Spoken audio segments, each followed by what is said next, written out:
Hi, everyone. Welcome to our first official episode of Toast and Topics. I'm Sachin. And I'm Ben. It's Sunday, July 16th. Let's jump right in. This week's podcast is titled Red Meat Recession Conflicting Indicators of Economic Activity. Before we get deeper into it, I wanted to spend a few minutes talking about the inspiration behind our topic this week, which will make a standard practice in Toast and Topics. I selected this week's topic after reading an article which talked about declining red meat sales and how it was one potential signal for a recession. This got me thinking more about what information we could gather from high frequency economic indicators and whether they could point to a potentially more severe recession on the horizon. To set the scene a bit more, we have all been hearing the word recession come up in the news for well over a year at this point. This has been one of the most telegraphed recessions ever, and yet it still feels far from it on the ground.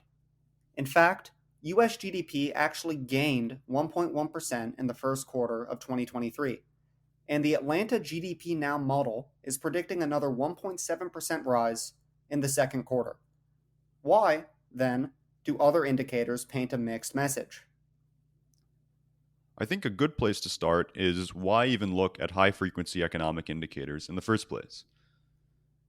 It's a good question. High frequency economic indicators, such as credit card sales or electricity consumption, are valuable for economists to track because they're noticeable in our day to day lives.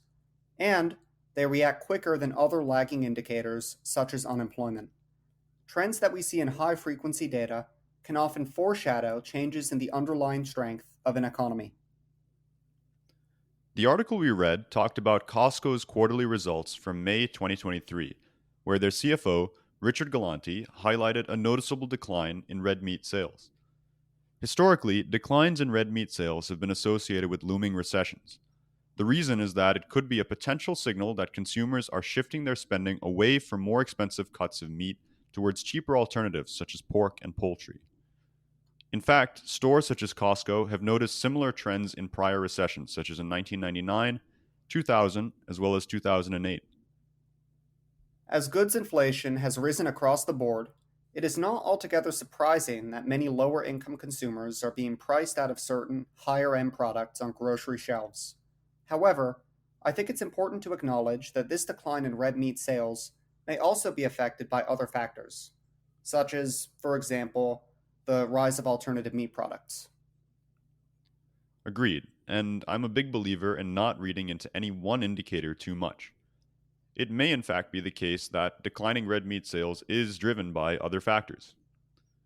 But what makes me feel a bit more ominous is that we saw other trends pointing to a softer economy on that same earnings call.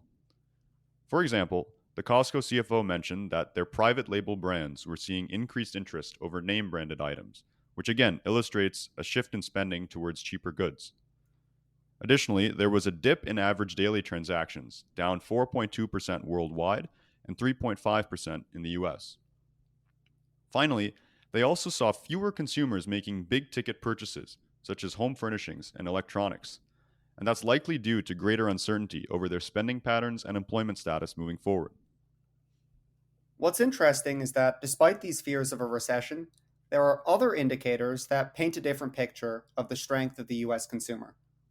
For example, May retail sales, which were the latest at the time of this recording, rose by 0.3%, which far exceeded the expectation for a 0.1% rise. Additionally, the travel sector has been a bright spot, with companies such as Delta and Carnival Cruise Lines reporting record demand for travel and raising their outlook for the rest of 2023. In fact, according to CNN, the eight largest US airlines were essentially back to their level of traffic that they had in the first quarter of 2019, before the COVID 19 pandemic. And finally, we've seen strength in restaurant bookings. A recent study from OpenTable, a restaurant technology company, found that 66% of diners said that they had eaten out at least once a week, and that 33% said they were eating out more than they did 6 months ago. That's really interesting. And I'd probably attribute this to continued strength in the labor market, with wage growth settling at higher levels versus the underlying cost of living. Ultimately, the US consumer seems to still have purchasing power, which is clearly seen in their continued spending in certain pockets of the economy. It may also be that lifestyle preferences have changed. Americans today have prioritized spending more on experiences over goods, largely driven by pent up demand and savings from COVID 19, which is seen in the recent strength in travel bookings and restaurant demand. So, to conclude, what should we make of these conflicting statistics? Are we in a recession or are we not? Technically, the answer is no, we're not.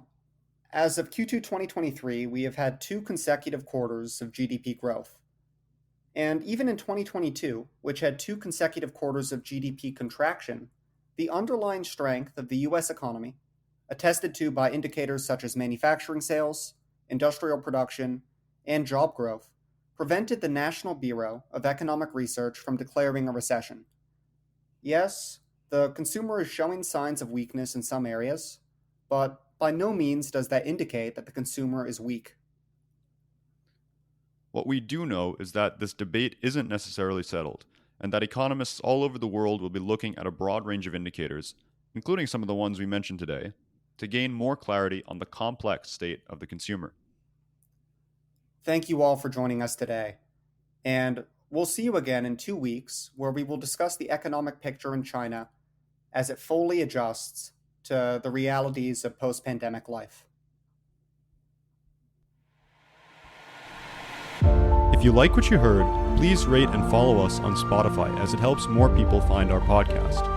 While you're at it, follow us on Instagram too, at Toast and Topics. And finally, please feel free to leave feedback in the Google form linked in our podcast description. We'd love to hear more about what you think so far and what you're interested in hearing next. Okay, that's all for now.